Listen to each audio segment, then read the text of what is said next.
चलो we will discuss. चलो जय हिंद, स्टार्ट कर रहे हैं क्लास को। हाँ ठीक हो गया। चलो आज जो टॉपिक्स हम लोग कवर करने वाले हैं पहले उसके बारे में डिस्कस कर लेते हैं।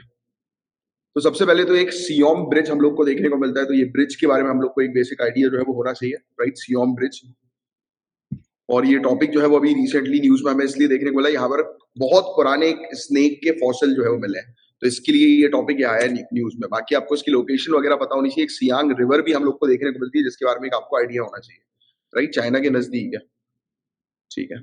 फिर नेक्स्ट एक हम लोग को एक वो देखने को मिल रहा है, यानी कि इनका एक ये है एनजीओ आप कह सकते हो, कि एक एनजीओ जिसका नाम है फील गुड चैरिटेबल ट्रस्ट। तो ये बेसिकली फार्मर्स की बहुत ज्यादा मदद कर रहे हैं। तो कभी कभी ऐसा भी आ जाता है कि ये फलाना फील गुड चैरिटेबल ट्रस्ट जो है वो क्या है, ये अभी रिसेंटली न्यूज में था। तो एक व्यक्ति काफी ज्यादा फार्मर्स की जो है वो हेल्प कर रहा है इस अपने ट्रस्ट के माध्यम से, तो इसके बारे में हम लोग चर्चा करेंगे।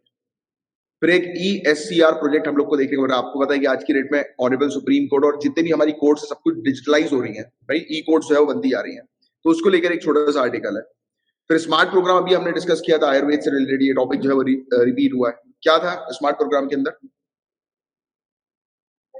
Research, exactly. आयुर्वेद की फील्ड में रिसर्च के पर्पस के लिए प्रोग्राम हमें देखने को मिला था। ऑलराइट। फिर इजराइल का इशू बहुत इंपॉर्टेंट इशू है, जिसके बारे में आपको अच्छे से पता होना चाहिए। इजराइल और पैलेस्टीन का जो इशू चलता है, तो उसके बारे में एक छोटा सा अपन आइडिया जो है वो देंगे। जैसे कि 1948 के समय पर ये ऑरेंज वाला जो एरिया आपको दिखाई दे रहा है, ये पूरा का पूरा एरिया जो था वो पैलेस्टीन का हुआ करता था पहले। फिर धीरे धीरे करके इसने मतलब इजराइल ने आकर कंट्रोल करना शुरू किया। आज की डेट में देखो ऑरेंज वाला एरिया सिर्फ गाजा स्ट्रिप तक ही जो है वो सीमित बच चुका है, मतलब कि यहीं पर ही सिर्फ पैलेस्टीन के लोग रह रहे हैं, बाकी पूरे एरियाज पर ज्यूज रह रहे हैं, राइट। तो ज्यूज और इनका पैलेस्टीनियंस का जो है वो इशू हम लोग को देखने को मिलता है। इसके बारे में अपन अच्छे से डिटेल में पढ़ेंगे। फिर आपको पता है कि MP MLA जो है वो कुछ भी बोल देते हैं कई बार स्पीचेस के दौरान, राइट, और उसके कारण जो है वो केओस काफी ज्यादा हो जाता है, दंगे तक हो जाते हैं, है ना।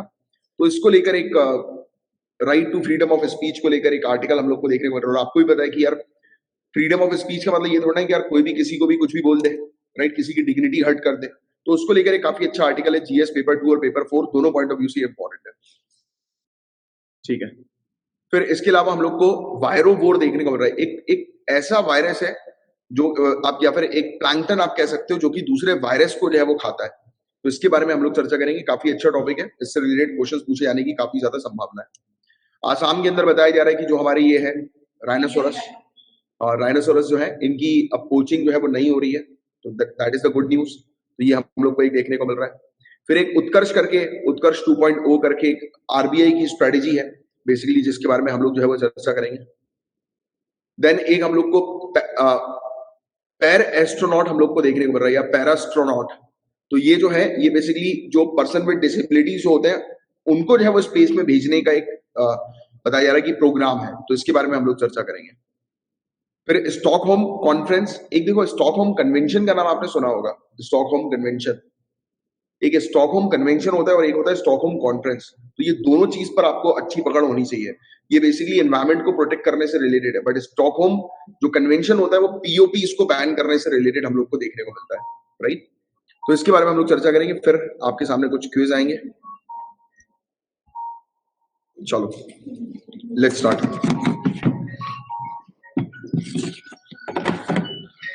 तो सियोम ब्रिज का जो टॉपिक है, तो सियोम ब्रिज सबसे पहली चीज, सियोम ब्रिज जो है वो अरुणाचल प्रदेश में हम लोग को देखने को मिलता है। कहां पर है? अरुणाचल प्रदेश में, राइट। तो ये फैक्ट सबसे पहले आपको ध्यान में रखना है। ये 100 मीटर का एक स्ट्रेटेजिक ब्रिज है और ये अलोंग यिंगकियोंग रोड पर हम लोग को देखने को मिलता है, राइट। और ये चाइना की बॉर्डर के नजदीक में है ये, राइट। तो पहला पॉइंट हमें क्या समझ में आ गया कि सियोम ब्रिज जो है वो कहां पर है? अरुणाचल प्रदेश। तो क्योंकि इसी से रिलेटेड क्वेश्चन आएगा। और ये ब्रिज किसके नजदीक है? LAC, line of actual control के नजदीक है, राइट। ये दूसरा पॉइंट हम लोग को देखने को मिल रहा है, राइट, ठीक है। बस ये दो ही चीज बस इसमें ध्यान में रखो, यही चीज बस आपके लिए इंपॉर्टेंट है। एक यहाँ पर एक माउंटेन भी है, इसका हाईएस्ट पॉइंट कैंगटो माउंटेन हम लोग को देखने को मिलता है। तो कैंगटो माउंटेन भी जो है वो इसी क्षेत्र में है, नॉर्थ ईस्टर्न वाले अरुणाचल प्रदेश के नजदीक। बस ये चीज आप ध्यान में रखिएगा, ठीक है। और अभी ये टॉपिक हम लोग को इस ब्रिज से रिलेटेड इसलिए न्यूज में देखने को मिला है क्योंकि इसी ब्रिज के नजदीक में आप कह सकते हो कि लद्दाख, हिमालय की अगर हम लोग बात करें तो वहां पर भी, और इस ब्रिज के नजदीक पर भी साइंटिस्ट ने जो है एक मैट सॉइडे स्नेक के फॉसिल्स जो है वो इनको मिले हैं, यानी कि कहा जाता था कि ये बहुत पुराने स्नेक्स के फॉसिल हैं, बट जो अभी न्यूज जो सामने आई है उससे एक और चीज ये पता लग रही है कि और भी पुराने, यानी कि और बहुत समय पुराने की ये फॉसिल्स है। तो आपको इस प्रकार से क्वेश्चन आएगा कि देखो अभी रिसेंटली मैटसोइडे अभी रिसेंटली न्यूज में था, तो ये क्या है? ये स्नेक का फॉसिल है, राइट? एंशियंट पीरियड में ये हुआ करते थे। तो ये फैक्ट आपको थोड़ा सा ध्यान में रखना है बस, ठीक है। अच्छा, एक हिल हम लोग को देखने को मिल रही है, पारसनाथ हिल। तो ये नाम से कुछ समझ में आ रहा है पारसनाथ करके, कि किससे एसोसिएटेड होगा, कौन से रिलीजन से एसोसिएटेड होगा? हिंट, परशुनाथ सुना है? परशुनाथ किस रिलीजन? नहीं, जैनिज्म। जैनिज्म से एसोसिएटेड हम लोग को देखने को मिलता है, राइट? और अभी बहुत ज्यादा इशू भी चल रहा है झारखंड और गुजरात में, बहुत ज्यादा न्यूज में भी जो है वो आ रहा होगा। तो दो जगह पर चल रहा है जैनिज्म से रिलेटेड। क्या चीज? अनशन में बैठ गए, हाँ। हाँ, मतलब इनका ऑब्जेक्टिव ये है कि हमारे एरिया को जो है वो प्रोटेक्टेड रखो, हमारे एरिया को चेंज मत करो, क्योंकि हो ये रहा है कि जो हिल स्पॉट्स वगैरह जो होते हैं वहां पर गवर्नमेंट टूरिज्म एक्टिविटी बूस्ट करने के पर्पस के लिए कंस्ट्रक्शन करती है, राइट? इंफ्रास्ट्रक्चर डेवलप करती है, तो they are not liking it, because उनसे बिना पूछे ये चीज की जा रही है। गवर्नमेंट आपस ही आपस में जो है वो काम कर रही है, इनसे जो है वो नहीं पूछ रही। तो इनका ये इशू है कि यार एटलीस्ट जो भी डेवलपमेंट कर रहे हो तो हमें भी तो साथ में रखो, राइट? सो अब आपको एग्जामिनेशन के पॉइंट ऑफ व्यू से इस हिल्स के बारे में आइडिया होना चाहिए। देखो, एक हिल हम लोग को परसनाथ हिल देखने को मिलती है, और दूसरी हिल जो है वो है शत्रुंजय हिल या शत्रुंजय हिल, राइट? तो शत्रुंजय हिल गुजरात में है और परशनाथ हिल जो है वो झारखंड में हम लोग को देखने को मिलती है। तो इसके बारे में हम लोग चर्चा करेंगे। तो अभी रिसेंटली न्यूज में, जैसे कि आपको पता ही है ऑलरेडी, जैन कम्युनिटी जो है वो पूरी कंट्री के अंदर जो है वो प्रोटेस्ट कर रही है, और स्पेशली ये दो होली साइट से एसोसिएटेड प्रोटेस्ट शुरू हुआ है, राइट? अच्छा, एक हम लोग को होली साइट जो देखने को मिलती है, मंदिर है बेसिकली, जो मंदिर जो है वो कहा जाता है, और ये कहते हैं कि सम्मेद शिखरजी मंदिर या सम्मेद शिखरजी टेम्पल, राइट? तो ये कहां पर हम लोग को देखने को मिलता है? इसी हिल पर है, परशनाथ हिल पर हम लोग को देखने को मिलता है, जो कि झारखंड में है। और 24 तीर्थंकार है टोटल, जैसे कि आप लोग जानते होंगे। ये क्वेश्चन भी बनता है कि जैनिज्म के अंदर टोटल कितने तीर्थंकार है? तो 24 तीर्थंकार है। उनमें से 20 तीर्थंकारों ने बताया जाता है कि इस हिल पे, कहां पर? परशनाथ हिल पर जाकर ज्ञान की प्राप्ति करी या मोक्ष की प्राप्ति करी, सेल्वेशन जो है वो हासिल किया, राइट? और फिर यहीं पर ही एक फेमस टेम्पल हम लोग को देखने को मिलता है, सामेत शिखर जी। तो क्वेश्चन ये भी बन सकता है कि सामेत शिखर जी टेम्पल कहां पर है? तो झारखंड आपको ध्यान में रखना है, राइट? तो यहीं पर ही हिल्स पर है, पारसनाथ हिल्स, झारखंड में। और दोनों ही, जैसे कि आपको पता है, दो डिवीजन है जैनिज्म के अंदर। कौन से? दिगंबर और श्वेतांबर, है ना? You all know about it. So Digambar और श्वेतांबर दोनों ही इस मंदिर पर जाकर विजिट करते हैं, राइट? और ये हाईएस्ट माउंटेन है झारखंड में। अगर घुमा के क्वेश्चन पूछ लें कि झारखंड का हाईएस्ट माउंटेन कौन सा है, तो ये वाला माउंटेन आपको थोड़ा सा ध्यान में रखना है, परशनाथ माउंटेन, राइट? ठीक है। और 23वें तीर्थंकार है परशनाथ, राइट? तो ये वाला फैक्ट भी आपको ध्यान में रखना है।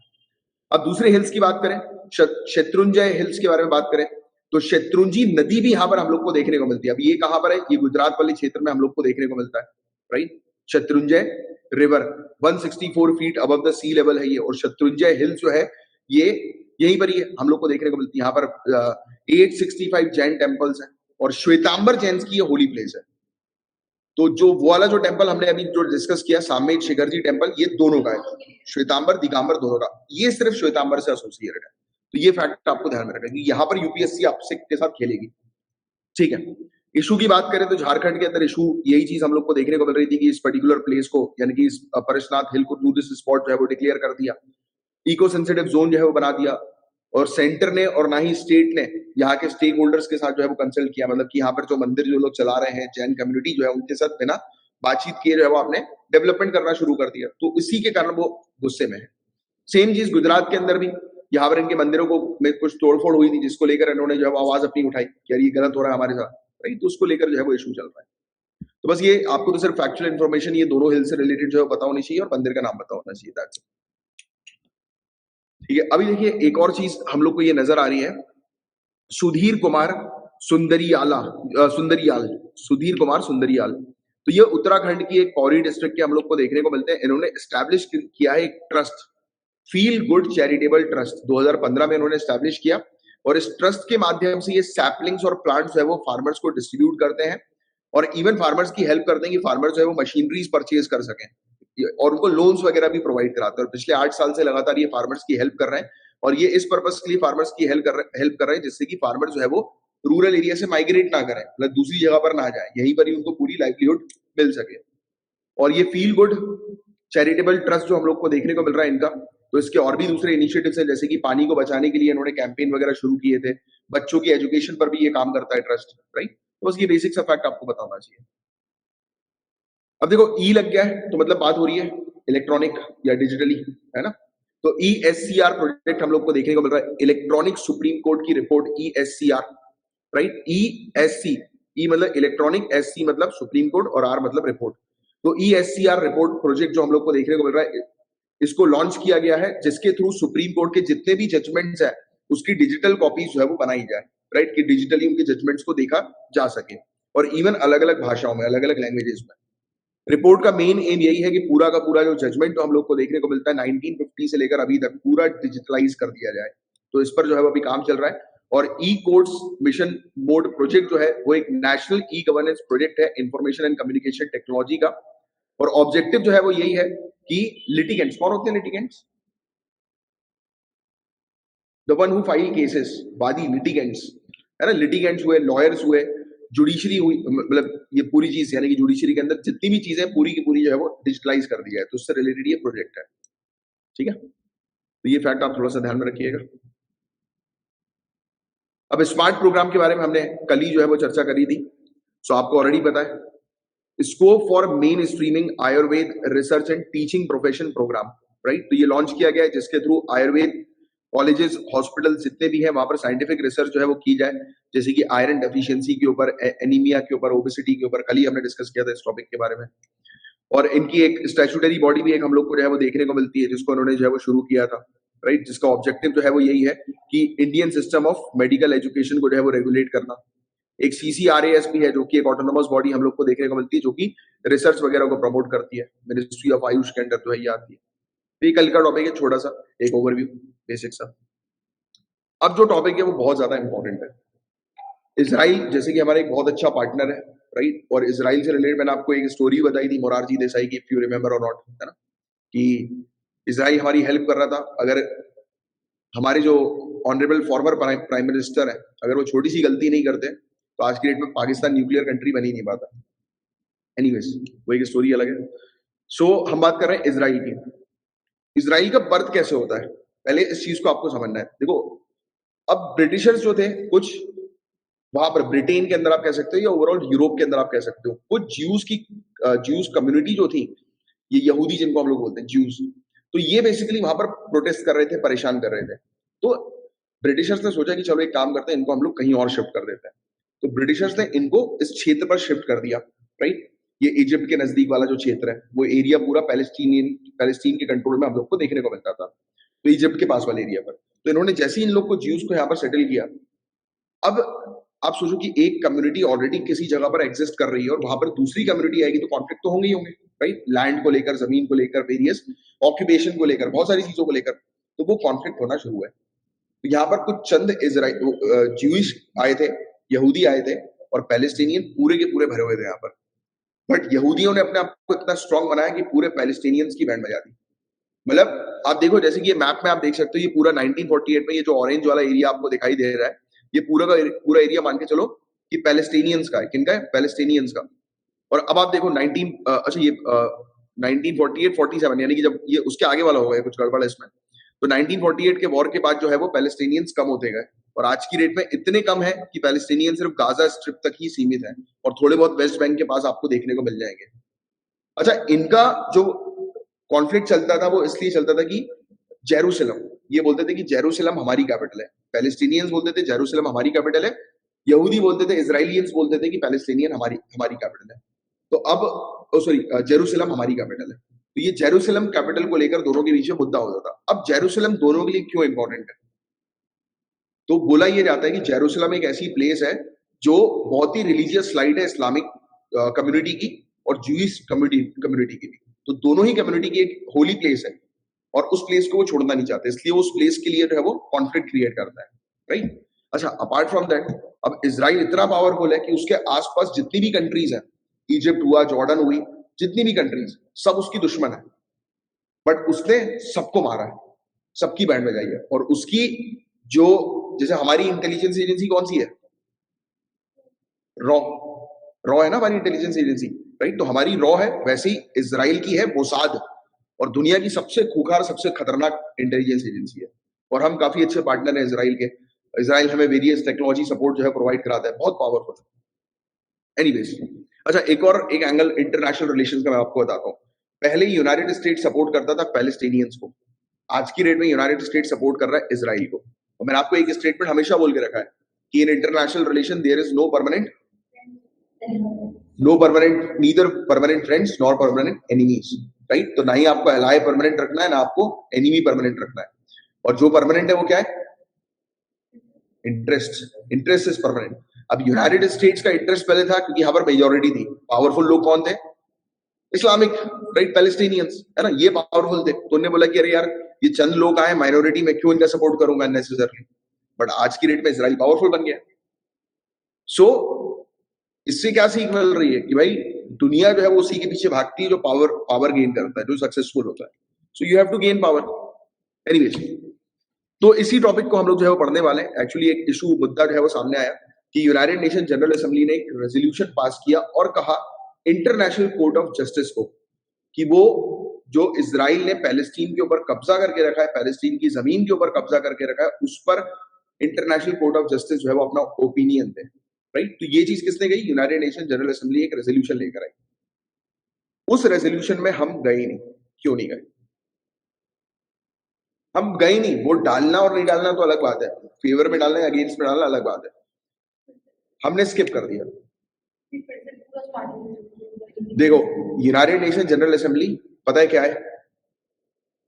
यूनाइटेड नेशन की एक असेंबली है ना, जहां पर पूरी दुनिया भर के मेंबर्स आकर जो है वो बैठते हैं। ये बेसिकली दुनिया की पार्लियामेंट, इसको वर्ल्ड पार्लियामेंट बोलते हैं, राइट? तो ये जितने भी इंपॉर्टेंट मेजर डिसीजन है यहाँ पर लिए जाते हैं। अब ये इस असेंबली के अंदर एक रेजोल्यूशन आया। अब रेजोल्यूशन में ये चीज लिखी गई थी कि इजराइल ने पैलेस्टीन की जमीन पर कब्जा करके रखा है। इस केस को जो है वो इंटरनेशनल कोर्ट ऑफ जस्टिस में जो है वो चलाया जाए, और इंटरनेशनल कोर्ट ऑफ जस्टिस जो है वो डिसाइड करे, वो जजमेंट दे कि वो क्या सोचती है कि इजराइल का जो ऑक्यूपेशन है वो सही है कि नहीं है, लेजिटिमेट है कि नहीं है। तो ये चाह रहे हैं कि कोर्ट में मामला चला जाए इनका। अब उस, ये जो मुद्दा था, इस मुद्दे में हम एब्सेंट हो गए, हम गए नहीं। क्यों नहीं गए? क्योंकि हमारे इजराइल से डिप्लोमेटिक रिलेशंस का काफी अच्छा, मतलब है कि हमें हर एक चीज सपोर्ट करता है वो टेक्नोलॉजिकल। तो हम पैलेस्टीन के अगेंस्ट क्यों नहीं गए फिर? अगर इजराइल हमें सपोर्ट करता है तो पैलेस्टीन के अगेंस्ट क्यों नहीं गए? नहीं, नहीं, वो यहां पे यूज नहीं कर सकती। You have to give an accurate answer. Israel का आपने आंसर दे दिया, इजराइल बिकॉज वो हमारा अच्छा टेक्नोलॉजिकल पार्टनर है। But what about Palestinian? First of all you should know कौन है पैलेस्टीनियंस, इस्लामिक वर्ल्ड, है ना? एंड अब आप उनको खफा करोगे तो दैट मीन्स आप इजिप्ट को खफा कर रहे हो, आप जॉर्डन को खफा कर रहे हो, आप अरेबिक कंट्रीज को खफा कर रहे हो, यूएई को खफा कर रहे हो, राइट? जितनी भी अरेबिक कंट्रीज हम लोग को इस्लामिक कंट्रीज देखने को मिल रही, उनको आप खफा कर दोगे। And Islamic country has petroleum, and if we disturb them, हमारे पास सप्लाई का इशू आ जाएगा, राइट? क्योंकि ultimately we have to focus on our interest.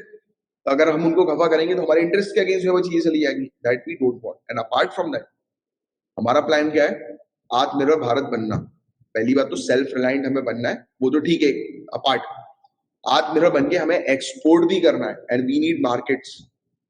We don't want कि हम किसी को खफा करें और अपना मार्केट खत्म कर दें इस पर्टिकुलर पीरियड ऑफ टाइम पे, जिस समय हमें अपनी इकोनॉमी को रिकवर ही नहीं बल्कि बूस्ट करना है, ग्लोबल लेवल पर लीड करना है, राइट? That's why. क्या लिखा है? क्योंकि हम ना इजराइल के साइड ले सकते हैं ना पैलेस्टीन के, ताकि कश्मीर का मुद्दा, नहीं, कश्मीर के मुद्दे का तो हमें कोई टेंशन नहीं है। कश्मीर का मुद्दा तो ये लोगों ने बहुत बार उठाया था। इवन यूनाइटेड नेशन के बाद कौन सी बॉडी है जो सबसे सेकंड लार्जेस्ट बॉडी है यूएन के बाद? Organisation of Islamic Cooperation, OIC. तो ओआईसी के अंदर भी ये मुद्दा उठा था, तो हमने, हमारे एचएम ने, होम मिनिस्टर ने क्लियरली ये चीज कह दी थी कि Kashmir is an internal issue, हमारा इंटरनल मैटर है, आपको बाहरी लोगों को जो है वो उसमें वो करने की जरूरत नहीं, इंटरफेयर करने की जरूरत नहीं है। तो कश्मीर का मुद्दा नहीं, वो उड़ भी जाए तो हमें फर्क नहीं पड़ता। इजराइल के साथ अलायंस है एंड पैलेस्टीन को हम ह्यूमैनिटेरियन कॉज भी नहीं, दोनों को सपोर्ट करते हैं, but interest is oil, oil is the interest, petroleum is the interest, है ना। तो ये चीज आपको बिल्कुल एक्यूरेटली पता होना चाहिए कि हमारा इंटरेस्ट कहां पर है, क्योंकि ये लिखी हुई नहीं आएगी कहीं पर, ये नहीं बताएगा कि क्यों हम इसको सपोर्ट कर रहे हैं, इसको नहीं कर रहे हैं, क्यों उसको सपोर्ट कर रहे हैं। You have to find out, right. तो ये आपने फाइंड आउट क्या किया यार, वहां पे तो ऑयल है, उनको डिस्टर्ब करेंगे तो हमारा ऑयल तो मेन चीज है, तो वो अगर हमारे पास तक नहीं पहुंचेगा तो हमें प्रॉब्लम्स होंगी। तो ये तो आपने एक जनरल चीज बोल दी। सेकेंडली, क्योंकि ये चीज लिखी हुई नहीं आती, कोई ओपनली नहीं बोलता, ये डिप्लोमेटिक चीज है कि हम उसको सपोर्ट कर नहीं कर रहे, क्यों नहीं कर रहे, ये कोई ओपन स्टेटमेंट तो देगा नहीं। हमने बोला कि अरे यार हम बिजी थे इसलिए हम वहां नहीं गए, ये रिपोर्ट्स आएंगी न्यूज में भी। ये आप ऐसा ब्यूरोक्रेट को फाइंड आउट करना है कि भाई क्यों हम दोनों को सपोर्ट क्यों कर रहे हैं। इजराइल तो समझ में आ रहा है, चलो टेक्नोलॉजिकल पार्टनर, बाय पैलेस्टीन। हमें वर्ल्ड मार्केट भी तो क्रिएट करना है, एक को खफा करके पूरा ये सेंट्रल एशिया का ऑर्डर थोड़ा डिस्टर्ब करेंगे हम लोग, जो कि इस्लामिक ऑर्डर है, राइट। ठीक है, तो यहां तक पहला पॉइंट न्यूज में क्या था समझ में आया, क्लियर हुआ। अब आगे बढ़ते हैं।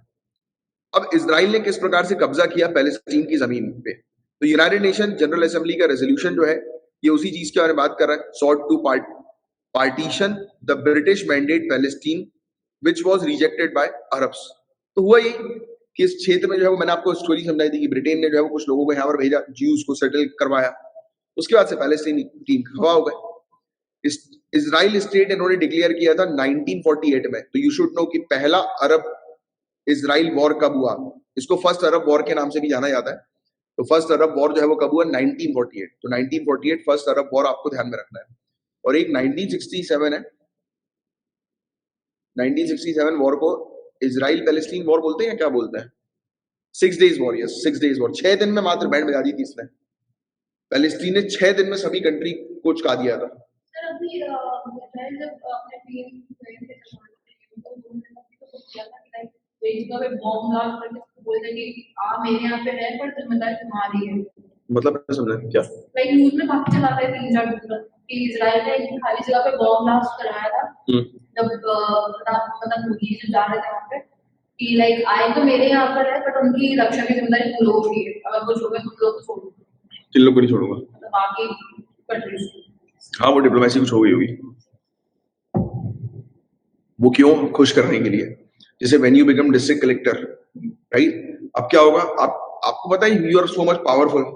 आप किसी अपने फ्रेंड क्या गए हो, वो इंडस्ट्रियलिस्ट है, वो बन गया है, तो वो क्या करेगा, आपकी जो सिक्योरिटी आप अपने साथ लेकर आए हो वो आपके आजू बाजू 50 बॉडीगार्ड लगवा देगा, राइट। क्यों, बिकॉज टू प्रेज यू कि अरे you are my best friend, भली साल आज की डेट में मिलता भी ना हो, बट वो बन जाएगा तो वो आप पे इंटरेस्ट ढूंढेगा, है ना। तो यही होगा यार, यू विल फाइंड बड़े बड़े लोग आपको मिलेंगे, इंडस्ट्रियलिस्ट, पैसे वैसे वाले, वो फीवर मतलब इस प्रकार से ऐसा करेंगे कि अरे वी केयर फॉर यू। मतलब आप बीमार पड़ गए तो घर में पूरे फूल भिजवा दिए, सजवा दिया घर को, राइट। तो बहुत नौटंकी होगी यार, एंजॉय करना वो सब नौटंकियां। हर दिन जैसे कि फेसबुक वगैरह पे कोई भी आपसे मिलने आ जाएगा, फोटो खिंचवा के अपनी वो वाई करेगा, हर दिन का काम होगा आपका, कहीं जाके रिबन काटना, कहीं कुछ करना, बहुत सारी चीजें होंगी। सो ये सब फालतू चीज है, उस पर अपन को फोकस नहीं, वो कॉमन मैन के लिए छोड़ दो कि मोदी जी गए और उनकी press. We know, we diplomats know कि वो क्यों कर रहा है ऐसा, बिकॉज उसको इंडिया का सपोर्ट चाहिए, राइट। ये वाली चीज भी क्यों इंडिया का सपोर्ट चाहिए, इंडिया का उस मार्केट है यार। इजराइल जो भी टेक्नोलॉजिकल प्रोडक्ट बनाता है, इंडिया क्यों परचेज कर रही है, राइट, क्योंकि उसके पास जरूरत है, उसको नीड है, उसको दैट्स व्हाई परचेज कर रही है। अब इजराइल से थोड़ा ये लोग परचेज करेंगे, कट्टर दुश्मन है ना।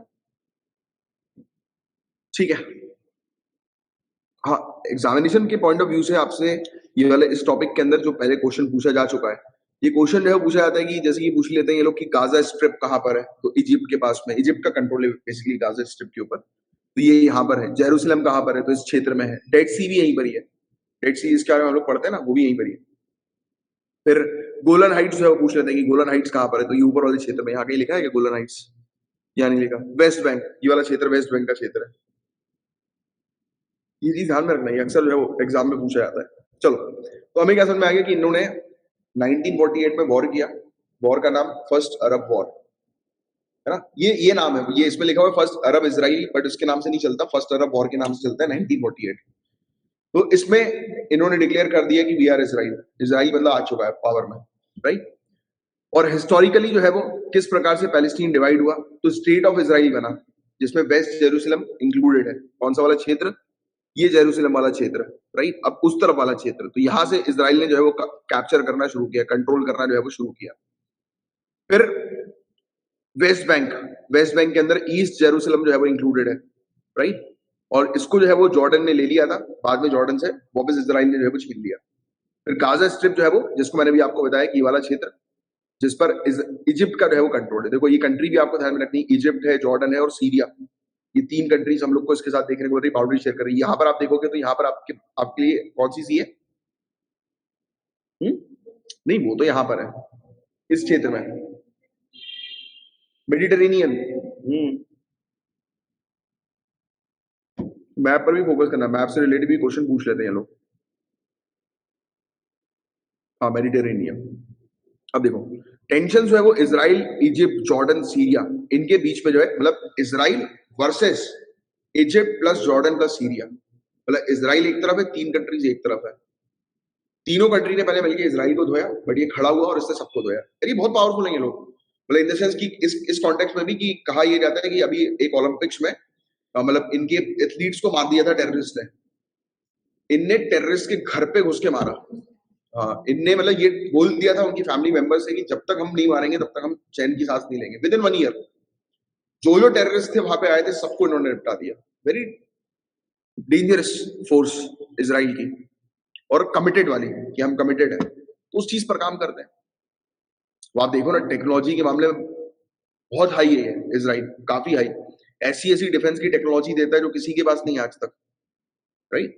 तो जब ये इतना टेक्नोलॉजिकली एडवांस है, और वो इसलिए एडवांस है क्योंकि वहां के लोगों को वो उस तरीके से बनाता है। ये कंट्री किससे जानी जाती है? अपने लोगों से जानी जाती है, राइट? तो उनको स्ट्रिक्ट करता है, डिसिप्लिन में रखता है, सभी दोस्त हैं। अब सोचो उसके आजू बाजू सभी दुश्मन है, फिर भी राजा बन के बैठा हुआ है, right? This is the point. So और ऐसी सिचुएशन में एक व्यक्ति को हमेशा अपने आप को अपग्रेड करना जरूरी है, क्योंकि अगर आपके आजू बाजू हर जगह अगर दुश्मन है, if you are at a centre point, ये चीज सीखनी है, डिप्लोमेसी सीखनी है अपन को एग्जामिनेशन के पॉइंट ऑफ व्यू से, क्योंकि आप एडमिनिस्ट्रेशन की तैयारी कर रहे हो कि आपके अगर आजू बाजू दुश्मन है, दैट मीन्स कि आपको हमेशा पावर में रहना है। और ये दुनिया में कभी यही उसूल है भाई, अगर आपको हमेशा सबसे टॉप पे रहना है तो you have to be powerful at all the time, ठीक है? जैसे आपने देखा होगा कि एक व्यक्ति है, उसके फादर इंडस्ट्रियलिस्ट है, बट वो बिगड़ गया है, तो उसके फादर को तो सब लोग पूछेंगे, बाकी उसके बेटे के पास थोड़ा ज्यादा समय तक पैसा टिकेगा। जैसे ही पैसा खत्म, पूरी चीजें खत्म, बर्बाद हो जाएगा, कोई नहीं पूछेगा फिर। सो वॉर के अंदर इजराइल ने कैप्चर कर लिया वेस्ट बैंक को, गाजा स्ट्रिप को, ईस्ट जेरूसलम को, राइट, सीरिया के गोलन हाइट्स को, फिर एक सिनाई पेनिनसुला है इजिप्ट का, उसको, फिर बाद में उसने बोला इजिप्ट को कि ले ले यार वापस, कोई दिक्कत नहीं, ठीक है? फिर हुआ ये, यूनाइटेड नेशन ने कई बार कोशिश करी कि यार इजराइल और पैलेस्टीन के मुद्दे को अपन रिजॉल्व करते हैं, बट कभी नहीं हुआ, ठीक है? अभी जो है रेजोल्यूशन ये बोल रहा है कि इंटरनेशनल कोर्ट ऑफ जस्टिस जो है वो इंटरफियर करे और ओपिनियन दे, बताए कि लेजिटिमेट है कि नहीं, किसकी जमीन किसके पास होनी चाहिए, तो उस पर जो है वो चर्चा चल रही है। कुछ नहीं होगा, इसका रिजल्ट कुछ नहीं निकलने वाला। ये एक अच्छा डिफरेंस हम लोग को देखने को मिल रहा है इंटरनेशनल कोर्ट ऑफ जस्टिस के बीच में और इंटरनेशनल क्रिमिनल कोर्ट के बीच में। इंटरनेशनल कोर्ट ऑफ जस्टिस 1946 में स्टैब्लिश हुई थी, इंटरनेशनल क्रिमिनल कोर्ट स्टैब्लिश हुई थी 2002 में। यूनाइटेड नेशन की रिलेशनशिप की बात करें तो ये ऑफिशियल कोर्ट है आईसीजे यूनाइटेड नेशन की, और इसको वर्ल्ड कोर्ट भी कहते हैं, ये फैक्ट ध्यान में रखना, आईसीजे को वर्ल्ड कोर्ट कहते हैं। आईसीसी की बात करें तो ये इंडिपेंडेंट है, और इसको जो है वो यूनाइटेड नेशन सिक्योरिटी काउंसिल जो है वो केस रेफर करता है। लोकेशन दोनों की एक ही जगह पर है, आईसीसी भी और आईसीजे दोनों ही द हेग नीदरलैंड्स में हम लोग को देखने को मिलता है। इनमें केसेस जो है वो पार्टी जैसे कि यूनाइटेड नेशन की मेंबर कंट्रीज के बीच में कुछ इशू हो गया, राइट, या फिर उससे कुछ एडवाइस मांगनी है यूनाइटेड नेशन को, तो फिर ये देखती है। फिर ये वाली जो चीज आईसीजे क्रिमिनल केसेस को देखती है, नाम से हमारा इंटरनेशनल क्रिमिनल कोर्ट, तो कहीं पर भी टेररिज्म का मामला है, क्राइम का मामला है, फ्रॉड वगैरह का मामला है, तो उसको देखती है, ठीक है? ये जैसे कि genocide, crime against humanity, ICC, मतलब बड़े मामले, स्पेशली क्रिमिनल से रिलेटेड। यहाँ पर जरूरी नहीं है क्रिमिनल से रिलेटेड हो, यहाँ पर ट्रेड वायलेशन से रिलेटेड भी मामले जो है वो देखे जाते हैं आईसीजे में। इसकी फंडिंग यूनाइटेड नेशन करती है, इसको जो है फंड करती है मेंबर कंट्रीज आईसीसी की, ठीक है? अब एक बहुत अच्छा टॉपिक है फ्रीडम ऑफ स्पीच से रिलेटेड, राइट? कौन से आर्टिकल में आता है? Right to freedom of speech, कौन सा 21 में आता है? 21A, 21 तो right to live life with dignity है, फंडामेंटल राइट पता होने चाहिए। 19 very good. Article 19 fundamental rights बिल्कुल क्लियरली आपको याद रहने चाहिए। कहां से कहां तक है फंडामेंटल राइट, कौन से आर्टिकल से कौन से आर्टिकल तक?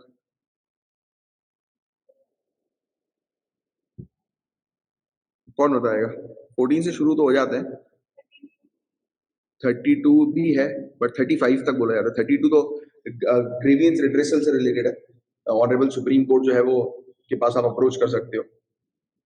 12 टू 35 तक बोलते हैं, वैसे 12 टू 35 तक बोलते हैं, 32 फाइनल है बट 35 तक इसको खींचा जाता है। यस, 12 डेफिनेशन हम लोग को देखने को मिलती है स्टेट वगैरह की। एनीवेज, तो अपन बात करेंगे। बाकी फंडामेंटल राइट्स बिल्कुल क्लियरली अच्छे से याद होना चाहिए, एक एक फंडामेंटल राइट, क्योंकि ये चीज अक्सर पूछी जाती है। तो आर्टिकल 19 की बात करते हैं, आइए। So protection of certain rights regarding freedom of speech. जैसे कि पहली चीज बोलता है कि all citizens have the right to freedom of speech and expression. सभी सिटीजंस के पास freedom of speech and expression है। क्या ये एब्सोल्यूट राइट है? क्या ये 100% राइट है? हाँ, 100% राइट है। मैं किसी को भी गाली बक दूं, कोई मेरे ऊपर केस नहीं कर सकता, क्योंकि मेरे पास right to freedom of speech है। हाँ, नहीं ना? तो 100% राइट नहीं है, राइट? एब्सोल्यूट राइट नहीं है, विद रीजनेबल रिस्ट्रिक्शन। आप बोलोगे रीजनेबल रिस्ट्रिक्शन के साथ, राइट? फिर to assemble peacefully without arms, की एक व्यक्ति कहीं पर भी पीसफुली असेंबल हो सकता है, बट हाँ, वेपन्स नहीं होना चाहिए उसके पास। अच्छा, ये वाला राइट भी 100% नहीं है ना, एब्सोल्यूट नहीं है, क्योंकि आपकी डिस्ट्रिक्ट में अगर दंगे चल रहे हैं और लोग बाग आके खड़े हो जाए, बोले कि हम तो पीसफुली खड़े हैं, आर्म्स नहीं है हमारे पास, फिर राइट 144 चल रही है। हाँ, कितने लोग? मेरे ख्याल से 3 लोग ना, 3 लोग, 4 लोग हैं, 4 है या 3 है? 4 है 144 में। अच्छा, टू फॉर्म एसोसिएशन और यूनियन, कि एक व्यक्ति जो है वो यूनियन क्रिएट बना सकता है, अपना खुद का एसोसिएशन बना सकता है, खुद का ग्रुप, यानी कि to move freely throughout the territory of India. ऐसा है क्या कि ये फंडामेंटल राइट एब्सोल्यूट है कि पूरे इंडिया में कोई व्यक्ति कहीं पर भी घूम सकता है? ऑब्वियसली कोर एरियाज पे आप नहीं जा सकते हो, जो भी कोर एरियाज है। अब ऐसा थोड़ा ना रात में 2 बजे कोई अंदर आ जाए आपके घर के, बोले हम घूमने आए, हमारे पास फंडामेंटल राइट है। ये चीज है, ठीक है। और to reside and settle in any part of the territory of India, ये भी नहीं है। आप शेड्यूल एरियाज पर नहीं अपना जाकर सेटल हो सकते हो, वहां पर अपना घर नहीं बना सकते हो। अभी तक कश्मीर में भी था, जम्मू एंड कश्मीर में, जब उसको स्पेशल स्टेटस था, कि आप वहां पर जाकर प्रॉपर्टी परचेज नहीं कर सकते हो, राइट नाउ कर सकते हो। टू प्रैक्टिस एनी प्रोफेशन, आप कोई भी प्रोफेशन कर सकते हो। अच्छा, क्या कोई भी कर सकते हो? नहीं ना, ऐसा थोड़ा नहीं कि अभी अपन यहाँ पे गांजा लेकर आके बेचने लगे, बोले कि खरीदो। सो कोई प्रोफेशन नहीं कर सकते हो, लाइक कि लीगल प्रोफेशन कर सकते हो, रीजनेबल रिस्ट्रिक्शन के साथ है, ठीक है। Second, nothing in 19 clause 1A shall affect the operation of any existing law or prevent the state from making any law। मतलब कि स्टेट जो है वो कानून बना सकती है। ये वाला आर्टिकल स्टेट को कानून बनाने से नहीं रोकेगा, राइट? रिस्ट्रिक्ट नहीं करेगा, क्योंकि इसमें रीजनेबल रिस्ट्रिक्शंस है। अब यहां से उठाकर आपसे क्वेश्चन पूछा जाता है कि किन किन एरियाज पर रीजनेबल रिस्ट्रिक्शंस है। ये चीज याद रखना, ये चीज एग्जामिनेशन में पूछी गई है। जैसे कि कोई भी ऐसी चीज जो हमारी कंट्री की सॉवरेनिटी और इंटीग्रिटी पर खतरा है, थ्रेट है, उसके इंटरेस्ट के अगेंस्ट है। कोई भी ऐसी चीज जो हमारी कंट्री की सिक्योरिटी के अगेंस्ट है, मतलब कि कोई व्यक्ति ऐसे भाषण नहीं दे सकता जो कि हमारी कंट्री के अंदर दंगे करवा दे, राइट? फ्रेंडली रिलेशन, यानी कि कुछ ऐसे भाषण नहीं हो सकते, ऐसी स्पीच नहीं हो सकती कि फॉरेन कंट्री के साथ हमारे रिलेशन हैम्पर हो जाए, राइट? फिर पब्लिक ऑर्डर जो कि आप लोग मेंटेन करोगे, ऐसी स्पीच नहीं होनी चाहिए कि दंगे वगैरह हो जाए, पब्लिक ऑर्डर जो है वो डिस्टर्ब हो जाए, राइट? फिर डिसेंसी और मोरालिटी। अब होता है ना कि भाई आप एक मोरालिटी की अगर बात करें, नैतिकता की बात करें, तो हर एक व्यक्ति को मॉरली जीने का अधिकार है, राइट? आप किसी को जो है वो नहीं कर सकते हो कि किसी के बारे में उल्टा सीधा नहीं बोल सकते हो, डिफेम नहीं कर सकते हो, राइट? अननेसेसरली। फिर कोई ऐसी स्पीच नहीं होनी चाहिए जो कोर्ट की तौहीन करे, राइट?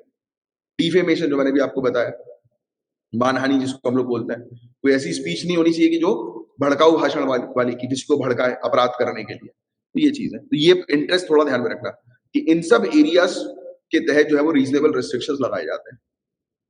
अब एक केस है Kaushal Kishore versus state of UP का, केस वगैरह याद रखने की जरूरत नहीं है। एक सिंपल सी चीज मैं आपको बताऊं जिससे रिलेटेड ये न्यूज आई है, राइट? न्यूज क्यों आई थी? तो अपन ने, हाँ, तो ऑनरेबल सुप्रीम कोर्ट ने कहा कि कोई भी there is no reason to impose additional restrictions on the right to free speech of ministers including MP and MLAs. मतलब क्लियरली कोर्ट ने ये बोला कि उनके ऊपर कोई एडिशनल रिस्ट्रिक्शंस मत लगाओ, राइट? जो रिस्ट्रिक्शंस हैं ऐसे वैसे ही इतने सारे रिस्ट्रिक्शंस अपने आप में बहुत है, तो अननेसेसरली उनके ऊपर लगाने की जरूरत नहीं है अलग से, राइट? बट कोर्ट ने ये इसलिए कहा क्योंकि कोर्ट को ये लगता है कि जो ऑलरेडी रिस्ट्रिक्शंस है वो अपने आप में सही है, कि कोई भी व्यक्ति जो है वो किसी को डिफेम नहीं कर सकता, क्योंकि केस क्या था पूछ सुनो।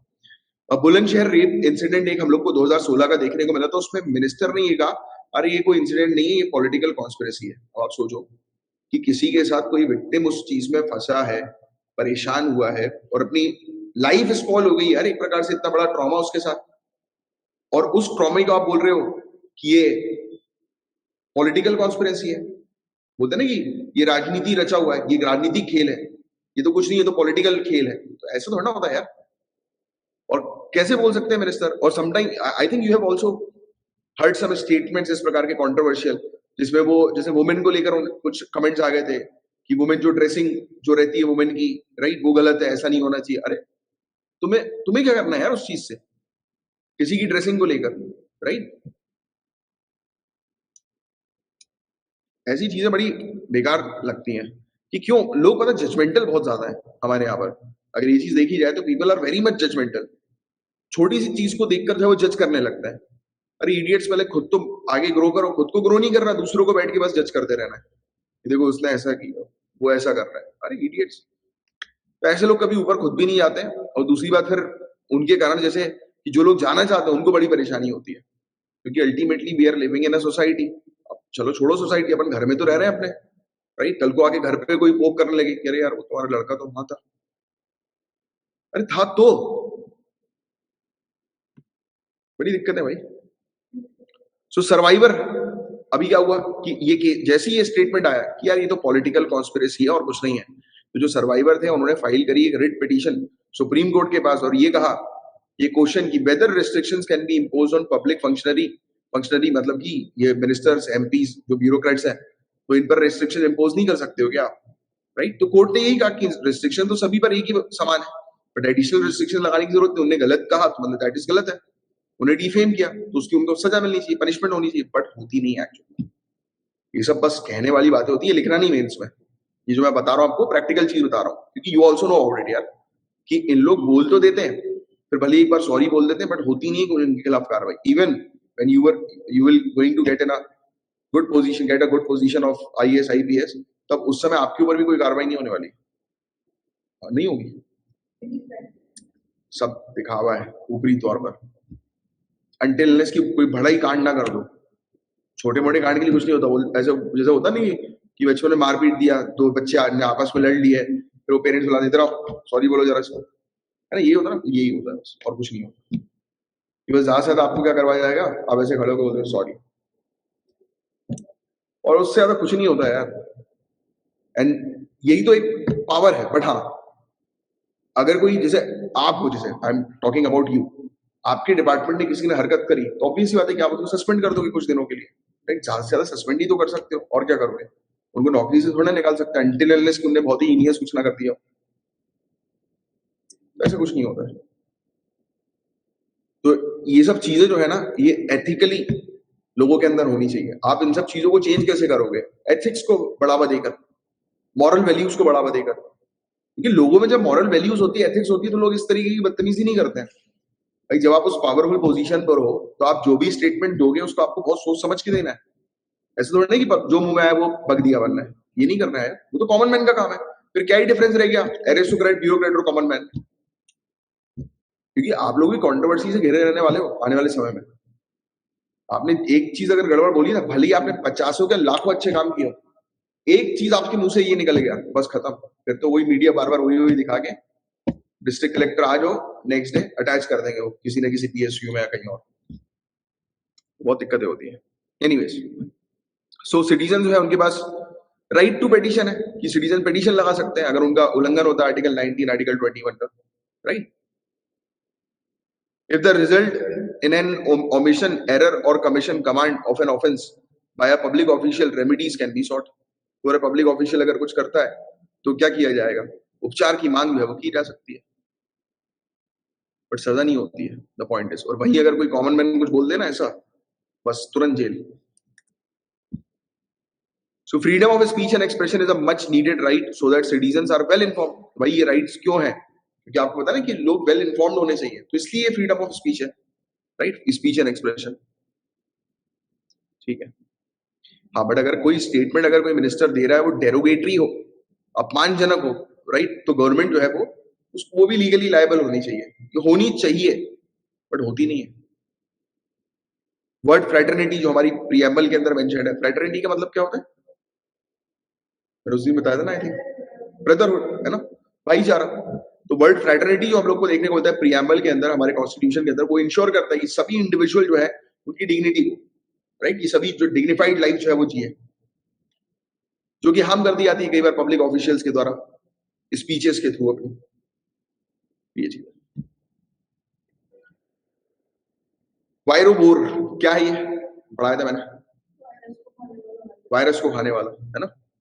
सो फर्स्ट नोन वायरोवेयर एक ऑर्गेनिज्म है, एक प्लैंकटन है, बेसिकली प्लैंकटन ऑर्गेनिज्म है। दो प्रकार के हैं, एक हेल्टीरिया और दूसरा पैरामीशियम। ये basically can not only feed on virus but also thrive bye consuming them, right. तो पनपते हैं, ये ग्रो करते हैं उनको खाकर, राइट, सिर्फ खाते नहीं है, उनके लिए बेसिकली एक न्यूट्रिशियस फूड है ये वायरस। तो ये चीज बहुत ज्यादा इंपॉर्टेंट है। क्यों इंपॉर्टेंट है?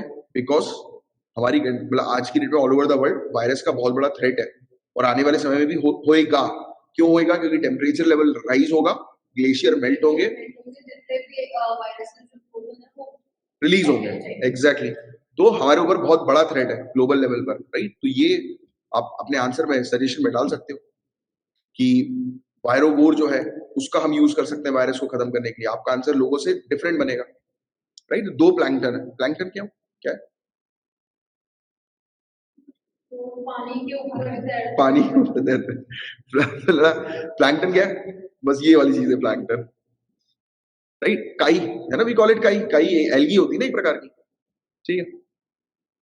साइंटिस्ट ने पाया कि that is species of Halteria which are microscopic ciliates that populate fresh water throughout the world can eat huge number of infectious chlorovirus, right। तो बहुत भारी मात्रा में वायरसेस को जो है वो खा लेते हैं, and both share an aquatic habitat, ठीक है। बस एक छोटी सी चीज इससे रिलेट आएगी, वायरोवोर से रिलेट, तो आपको ध्यान में रखना है कि एक ऑर्गेनिज्म है जो कि वायरस को खा लेता है। ये बहुत अच्छी एक न्यूज हम लोग को देखने को मिल रही है। बताया जा रहा है कि आसाम के अंदर राइनोसोरस के कंजर्वेशन जो है वो काफी अच्छे हुए हैं। जीरो पोचिंग इंसिडेंट रिपोर्ट की गई है 2022 में, और रिसेंटली CITES ने जो है वो डाउनग्रेड कर दिया है सदर्न व्हाइट राइनोस के स्टेटस को अपेंडिक्स 1 से अपेंडिक्स 2 में जो है वो कर दिया है।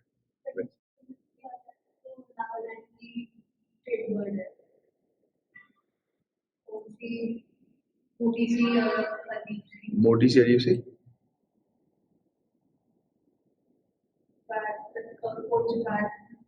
अजीब सा नाम था उसका, फ्लेमिंगो नहीं, फ्लेमिंगो नहीं, उसका अजीब सा नाम है, बी से कुछ नाम स्टार्ट है उसका। अरे वो फेस्टिवल होता है ना नागालैंड में, क्या नाम है? नहीं, हॉर्नबिल नहीं, हॉर्नबिल नहीं है, हॉर्नबिल नहीं, पता नहीं, होगी कोई ना कोई। नागालैंड की डाउट आया तो अपन कर लेते हैं। Nagaland state bird, great Indian bird तो राजस्थान की, वो भी इसी में आती है। ड्रैगोपैन, ड्रैगोपैन ये गंदी सी दिखती है ड्रैगोपैन। अच्छा, ये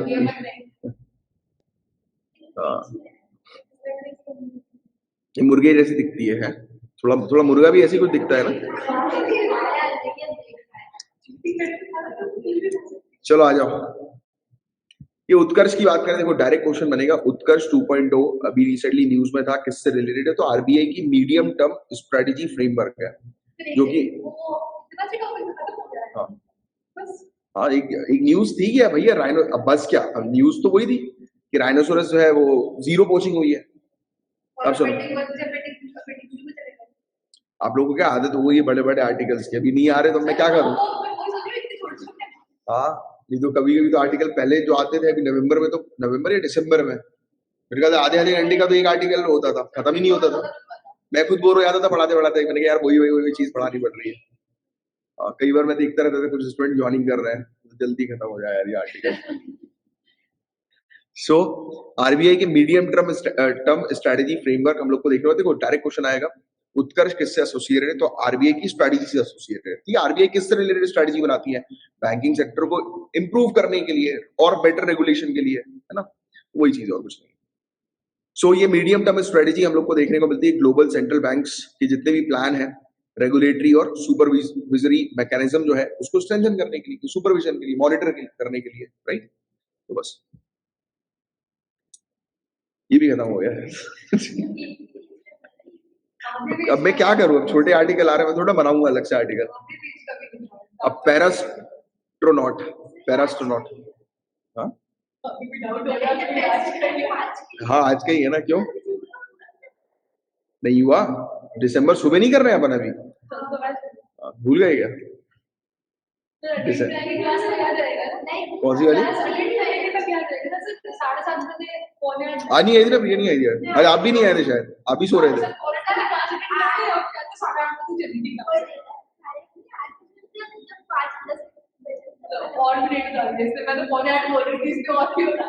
तब क्या हुई थी आज की?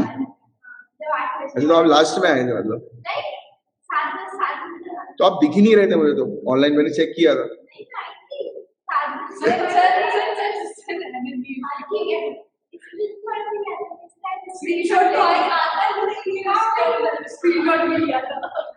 चलो कोई ना, हाँ नहीं वो स्क्रीनशॉट वो एप्लीकेशन का नाटक है। तो अगर आप ज्यादा ले लोगे ना स्क्रीनशॉट तो आप पैन हो जाओगे, वो भी एक इशू। वीडियो रिकॉर्डिंग भी करते हो? अरे बाप रे, इसलिए तो नहीं कर रहे। अच्छा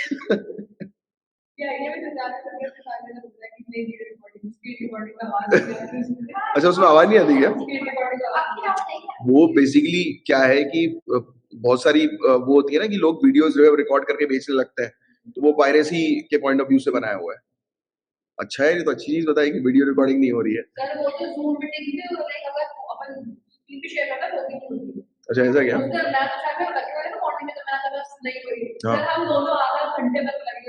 अच्छा दूसरे में भी शेयर करने की कोशिश कर रहे थे, बढ़िया चीज है यार, जब तो इतना पैसा लिया यार आपने। क्या हो जाती है बैक करो तो? क्यों? हाँ मतलब ये होता है कि पढ़ते समय सिर्फ पढ़ो, फालतू की चैट वैट नहीं करनी है।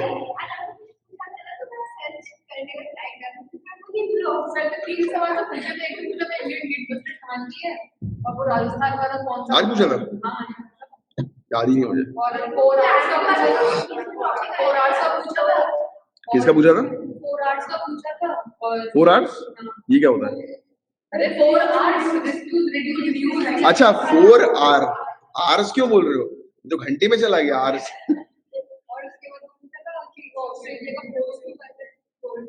हाँ तो उसका आंसर तो सभी ने गड़बड़ कर दिया था। इसमें वाला भी ऑप्शन है एक तो तेज वाला मतलब वॉइस वाला, सब लोग लिख रहे हैं सर कंटिन्यू, सर कंटिन्यू। जब इनके इंटरेस्ट की बात आती है ना जब कंटिन्यू नहीं बोलता है, तो इनकी जब बातचीत करता रहता है मैं ऑनलाइन की तो कंटिन्यू नहीं बोलता, यहाँ पे आपसे बात कर लेता तो कंटिन्यू करो, क्योंकि इनको समझ नहीं आ रहा। बाकी इन लोग जब मस्ती वस्ती करते रहते तो घंटे घंटे तक करते रहते, कंप्लीट कर दो, कंप्लीट कर देंगे यार, तुम जल्दबाजी क्यों कर रहे हो? कहाँ भगना है आपको? क्या लेके आए थे, क्या लेके जाओगे? पैरास्ट्रोनॉट की बात करते हैं हम लोग, ठीक है। तो देखो इसमें यूरोपियन स्पेस एजेंसी बहुत इंपॉर्टेंट टॉपिक है, बहुत अच्छा टॉपिक है। तो क्या होता था कि जो पर्सन विद डिसेबिलिटीज होते हैं, फिजिकल डिसेबिलिटीज इन लोगों को होती है, तो पहले क्या होता था उनको एस्ट्रोनॉट्स बनने से एक्सक्लूड कर दिया जाता था, बट अब शामिल किया जा रहा है, राइट। अब इसमें ये कहा जा रहा है कि जो भी लोग जो है जिनको लोअर लिम्स में जो है वो डेफिशिएंसी है, यानी कि लोअर एरियाज पर बॉडी के डेफिशिएंसी है, राइट, तो उनको जो है वो अब अलाउ किया जाएगा। तो ये काफी सारी चीजें यूरोपियन, बहुत अच्छी चीज है, यूरोपियन स्पेस एजेंसी ने अनाउंस किया कि पहला एस्ट्रोनॉट या एस्ट्रोनॉट्स जो फिजिकल डिसेबिलिटी के साथ जो है वो बहुत जल्दी जो है वो आने वाले हैं, और इनका ये पैरा एस्ट्रोनॉट प्रोजेक्ट है, तो यूरोपियन स्पेस एजेंसी का प्रोजेक्ट है, ये याद रखना। अच्छा इसमें दो चीजें हम लोग को देखने को मिलती है, कौन कंजेनिटल डिफेक्ट्स होता है, ये कौन सा डिफेक्ट होता है, किस डिफेक्ट को बोलते हैं? कंजेनिटल, बाय बर्थ जो होता है, जेनेटिक डिफेक्ट्स, है ना। और दूसरा जो है वो एम्प्यूटेशन, एक्सीडेंट, हाँ, है ना, कि एक्सीडेंट से हाथ पैर जो है वो कट गए तो उसका एम्प्यूटेशन होता है। तो ये फैक्ट भी थोड़ा सा ध्यान में रखना। खत्म हो गया ये भी। सर जहाँ समझो कि इंटरेस्ट है ना वही तो पढ़ेगा, टॉपिक खत्म। अब मैं क्या करूं, मैं थोड़ा ना बनाऊंगा टॉपिक। अब सुनो, 50 ईयर्स ऑफ स्टॉकहोम कॉन्फ्रेंस, 50 साल स्टॉकहोम कॉन्फ्रेंस के हमें देखने को मिल रहा है। दो कॉन्फ्रेंस होती है, मैंने आपको बताया, एक कॉन्फ्रेंस होती है और एक कन्वेक्शन, राइट। अब सुनो, Stockholm plus 50, a healthy planet for the prosperity of all, our responsibility, our opportunity. तो ये इसी के साथ जो है हम लोग को 2022 मतलब यानी के पीरियड में हम लोग को देखने को मिला कि 50 साल स्टॉकहोम कॉन्फ्रेंस को कंप्लीट हो गए और ये report United nation conference on human environment की देखने को मिल रही है। सो हम बात करेंगे स्टॉकहोम कॉन्फ्रेंस 1972 की। तो ईयर ध्यान में रखना है, ये वाला ईयर आपके लिए इंपॉर्टेंट है। जनरली मैं बोलता हूँ कि years are not important, but इसमें ईयर इंपॉर्टेंट है। तो ये पहली ग्लोबल कॉन्फ्रेंस हम लोग को देखने को मिली थी और किस चीज के ऊपर थी? प्लैनेटरी एनवायरनमेंट और नेचुरल रिसोर्सेज के ऊपर। तो आपको ध्यान रखना है कि एनवायरनमेंट से रिलेटेड ये कॉन्फ्रेंस है, राइट। और ये जो इसको जो है वो स्वीडिश इनिशिएटिव भी जो है वो कहा जाता है। और आइडिया ऑफ स्टॉकहोम कॉन्फ्रेंस जो है वो पहली बार प्रपोज किया था स्वीडन के अंदर। और थीम जो थी वो ओनली वन अर्थ हम लोग को थीम्स की देखने को मिली। और स्टॉकहोम डिक्लेरेशन भी है इनका कि to build the interconnection between development, poverty and environment. कि डेवलप भी करो, पॉवर्टी यानी कि इंटरकनेक्शन, कि आप डेवलप करोगे तो पॉवर्टी, डेवलपमेंट होगा तो गरीबी धीरे धीरे कम होगी, तो ये कनेक्शन है। और आपको इस प्रकार से डेवलपमेंट करना है कि एनवायरनमेंट प्रोटेक्टेड रहे, मतलब कि सस्टेनेबल एनवायरनमेंट, मतलब सस्टेनेबल डेवलपमेंट। और एक्शन प्लान जो है वो ह्यूमन एनवायरनमेंट के लिए तैयार करने पर फोकस करती है। और ग्लोबल एनवायरमेंटल असेसमेंट प्रोग्राम भी इसका हम लोग को देखने को मिलता है। एनवायरमेंटल मैनेजमेंट एक्टिविटीज पर काम करती है। इंटरनेशनली जो है वो उपाय लेकर आती है जिससे कि असेसमेंट को और मैनेजमेंट एक्टिविटीज को जो है वो सपोर्ट किया जाए नेशनल और इंटरनेशनल लेवल पर। मतलब कुल मिलाकर एनवायरमेंट को प्रोटेक्ट करने के लिए काम करती है ये कॉन्फ्रेंस। और 3 डायमेंशन जो है वो इस कॉन्फ्रेंस के हम लोग को देखने को मिलते हैं। पहला, मोस्ट इंपॉर्टेंट, सभी कंट्री जो भी इसको साइन करती है वो एग्री करें कि कोई भी कंट्री दूसरी की एनवायरमेंट को हार्म ना करे। मतलब एक कंट्री जो है वो इस प्रकार से डेवलपमेंट करेगी दूसरी कंट्री का जो एनवायरमेंट है वो उससे हार्म ना हो। जैसे बॉर्डर वाली कंट्री जो होती है, यानी कि आपस में जो कंट्रीज बॉर्डर शेयर करती है, तो आपको एनवायरमेंट इस प्रकार से डैमेज नहीं करना है कि उसके जो जुरिस्डिक्शन में, उसके क्षेत्र अधिकार में जो एरिया आता है वो डैमेज करो आप, तो वो नहीं करना है। ठीक है, पहला पॉइंट। दूसरा point, action plan to study the threat to earth environment. Action plan करो, तैयार करो, जिससे कि धरती को जिन जिन चीजों से नुकसान हो रहा है उसको जो है वो प्रॉपर स्टडी करना है और उस पर काम करना है। थर्ड, एस्टैब्लिश करो एक international body, United Nation environment programme, जो उन्होंने एस्टैब्लिश करी, जिसके थ्रू सभी कंट्रीज जो है इकट्ठी हो और इकट्ठे होकर डिस्कशन करें, राइट, कि एनवायरमेंट को कैसे प्रोटेक्ट करना है। तो इसके इसके सिग्निफिकेंस की बात करें तो बताया गया था कि पहली बार 1972 में एनवायरमेंट के बारे में चर्चा होना शुरू हो गई। उसके बाद से लगातार, जैसे आज की डेट में हम लोग, हर कोई व्यक्ति बोलता है कि देखो क्लाइमेट चेंज के बारे में, हर कोई व्यक्ति जानता है, हर एक कॉमन मैन जानता है क्लाइमेट चेंज के बारे में, बट पहले इसके बारे में बात नहीं होती थी। ये बात होना ही शुरू हुई 1972 से। ठीक है, तो ये फैक्ट आप ध्यान में रखना है। स्टॉकहोम कॉन्फ्रेंस ये पहला ऐसा कॉन्फ्रेंस था जिसने एनवायरमेंट से रिलेटेड कंसर्न को जो है वो रेज किया, राइट। बस। अब एक और चीज ध्यान में रखनी है, स्टॉकहोम कॉन्फ्रेंस अलग है, स्टॉकहोम कन्वेंशन अलग है। अगर स्टॉकहोम कॉन्फ्रेंस या आ रहा है तो आपको एनवायरमेंट ध्यान में रखना है, और स्टॉकहोम कन्वेंशन आ रहा है तो आपको पीओपी ध्यान में रखना है, परसिस्टेंट ऑर्गेनिक पॉल्यूटेंट्स। कि पीओपी को इसने बैन किया है, राइट। पीओपी पता है ना आपको, पीओपी जो है वो लगाई जाती है दीवारों वगैरह पे, तो उसको, हाँ, नहीं वो ये अलग है, वो परसिस्टेंट ऑर्गेनिक पॉल्यूटेंट्स है, राइट। तो ये पीओपी वाले ये पॉल्यूटेंट जो है वो अलग होता है, जो एनवायरमेंट में जो है वो रिलीज होते हैं इंडस्ट्रियल एक्टिविटीज वगैरह के थ्रू, पेंट्स वगैरह के थ्रू, राइट। तो उससे भी पीओपी वगैरह जो है वो रिलीज होता है। तो ये चीजें हैं, ठीक है। तो ये ह्यूमन हेल्थ को, एनवायरमेंट को प्रोटेक्ट करने से रिलेटेड स्टॉकहोम कन्वेंशन है, इसने बैन किया था पीओपीज को। और स्टॉकहोम कॉन्फ्रेंस इससे रिलेटेड, एनवायरमेंट से रिलेटेड। चलो हो गया भाई फिनिश। अब शुरू करते हैं, कौन बनेगा करोड़पति, कौन बनेगा आईएएस। चलो अब, अरे पहला ही क्वेश्चन, स्टॉकहोम कॉन्फ्रेंस, बताइए जल्दी फटाफट इसका करेक्ट आंसर क्या होगा। अभी पढ़ा आपने,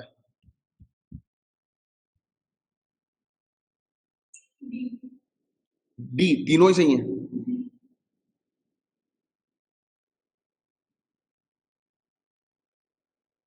सभी डी, ऑनलाइन का है नहीं अभी। 32 का डी, देखते हैं क्या है करेक्ट आंसर। आईसीजे,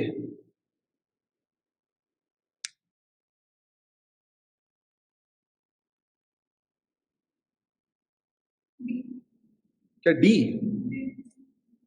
पक्का 1945 याद है?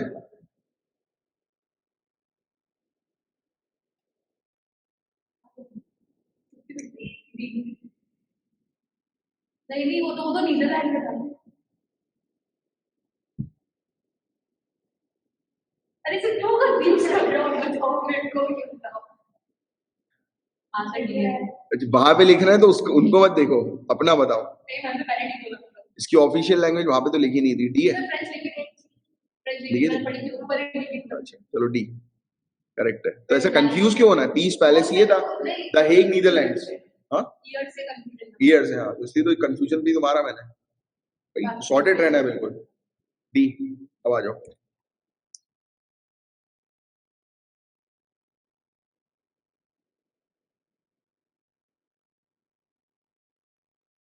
ये आप लोगों ने पढ़ा नहीं है ना अभी? इन लोगों ने पढ़ा ऑनलाइन, बताओ। इसीलिए तुम थोड़ा वो देखने के लिए काम कर रहे हैं।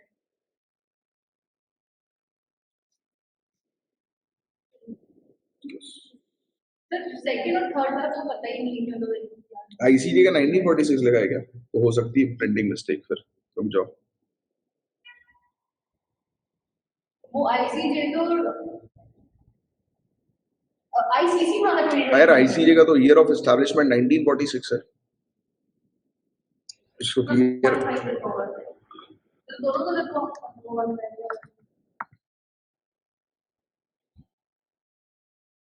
यार जून 1945 उस इमेज में गड़बड़ थी कुछ। अपन ने ICJ 1945 is correct, there was a issue in image. मैं इसमें ऑफिशियल वेबसाइट पे देख रहा हूँ आईसीजे CIJ.org। हाँ अच्छा, काम करना इसने 1946 में शुरू किया है, 1945 में स्टैब्लिश हुई थी। सो ऑपरेशन जो है वो 1946 एंड एस्टैब्लिश 1945। तो एस्टैब्लिश बिल्कुल करेक्ट है और ऑपरेशन जो है वो 1946 करेक्ट है। दोनों ही मतलब ऑपरेशन 1946 और एस्टैब्लिशमेंट 1945। हाँ, ये क्लियर रखो। फोर्स सर ये सेकंड थर्ड चल रहा है, आया नहीं। हाँ वो पढ़ोगे तो आ जाएगा, कुछ फैक्चुअल इंफॉर्मेशन है। इसका आंसर सी है, 1 and 3 ओनली। ये बेसिकली मेरे ख्याल से 5 साल नहीं 3 सालों के लिए रहते हैं इसके जजेस। क्या लिखा है कि United nation general assembly and security council इसके जजेस को जो है वो इलेक्ट करते हैं 5 ईयर्स के लिए। मुझे लग रहा है आईसीजे के जजेस जो है वो 3 ईयर्स के लिए जो है वो होते हैं, आई थिंक 3 या 2 ईयर्स के लिए। इसमें लिखा है क्या? ये लिखा हुआ ना, द कोर्ट कम 15 जजेस who are elected for the term. अच्छा 9 ईयर्स के लिए है यार, 9 ईयर्स के लिए है। तो 9 ईयर्स के लिए गाइस ये चीज ध्यान में रखना। जजेस एक मिनट रुक जाओ।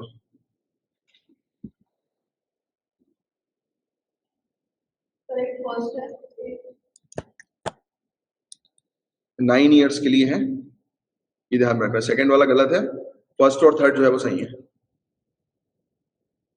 9 साल, यस। चलो अब ये वाला बता दो, इसका तो आंसर दे ही दोगे।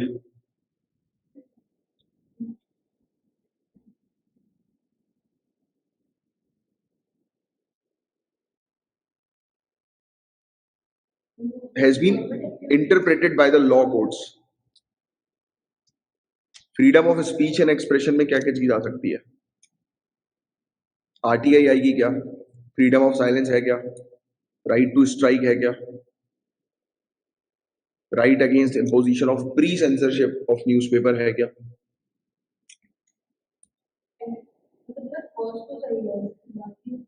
फर्स्ट सही है। बताओ 35 का ए आया है निधि जी का, और कोई? हाँ क्योंकि लाइक गांधी जी जब जवाब में तो चुप हो जा रहे थे, तो ये सेकंड भी सही है वाला ए, क्योंकि उनके पास अगर किसी से जवाब नहीं तो साइलेंस। महक जी का बी आया, स्नेहा जी का ये आया। So B is the correct 1 2 4। Right against imposition of pre censorship of a newspaper. हाँ तो था ही ना कौन सा? नहीं इंटरप्रेट किया है ना, ऑनरेबल सुप्रीम कोर्ट ने जो है वो इस चीज के बारे में इंटरप्रेट किया है। देखो कई बार क्या होता है, आपको एक चीज बताओगे कि सरकार जो है वो पहले से ही कुछ जो न्यूज वगैरह जो होती है मीडिया के ऊपर जो है वो रेस्ट्रिक्शन लगा देती है, तो वो तो गलत है ना, लोगों तक इन्फॉर्मेशन नहीं पहुंच रही है। तो इसके अगेंस्ट कि right against imposition of pre censorship on newspaper, newspaper पर प्री सेंसरशिप मत लगाओ, यानी कि पहले से जो है वो कुछ मुद्दे के ऊपर आप दबाने की कोशिश मत करो, क्योंकि मीडिया जो है वो किस तरीके की जो है होनी चाहिए कि वो सभी के लिए जो है ओपन होनी चाहिए, है ना। अब बताओ ये वाला आर्टिकल 19।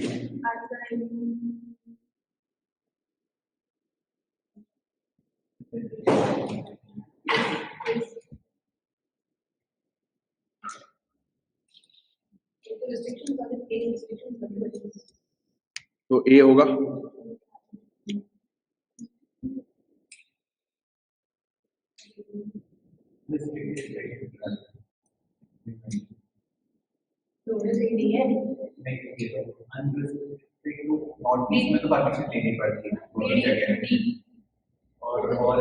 क्या डी 36 का बी आ गया है, सी भी आ गया है, 36 का कुछ का बी आया है, कुछ का सी आया है, क्या आप D is the correct answer, two only. Unrestricted है ना भाई, रिस्ट्रिक्टेड हम लोग को देखने को मिलता है, कोई भी राइट जो है वो एब्सोल्यूट। अच्छा ये क्यों गलत किया?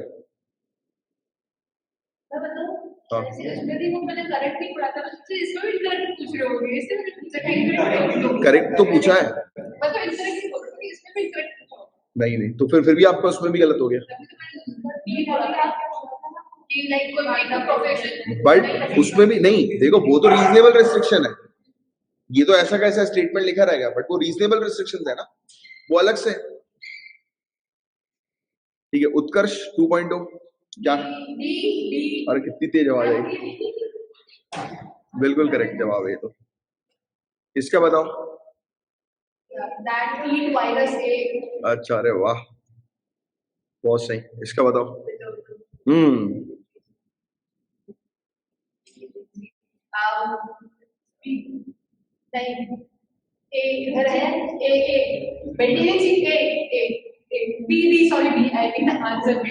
बी और कोई 30? अरे निधि जी 40 कहां से आ गया? 39 का ए, महक जी ने ए बोला है, 1 और 2। बताओ जल्दी बताओ, मुझे नहीं पता। करेक्ट। मैप ध्यान में रखना, Golan Heights, West Bank, Gaza Strip. West Bank Jordan ही कंट्री है, वो कंट्री है, ये इसके एरियाज है। जैसे कि गोलन हाइट्स है, यूपीएससी ने एक बार पूछा भी था, गोलन हाइट्स ऊपर है और ये वेस्ट बैंक यहाँ पर हम लोग को देखने को मिलता है, और गाजा स्ट्रिप इसे है। इसका क्या है?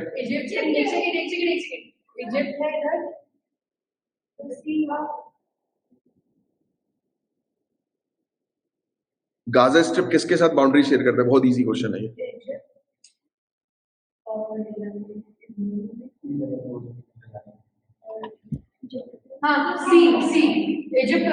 पक्का? क्योंकि इजिप्ट के कंट्रोल में आता है, ये मैंने आपको बताया था, है ना। और उसके अलावा इजरायली तो है एक, राइट। ये चीज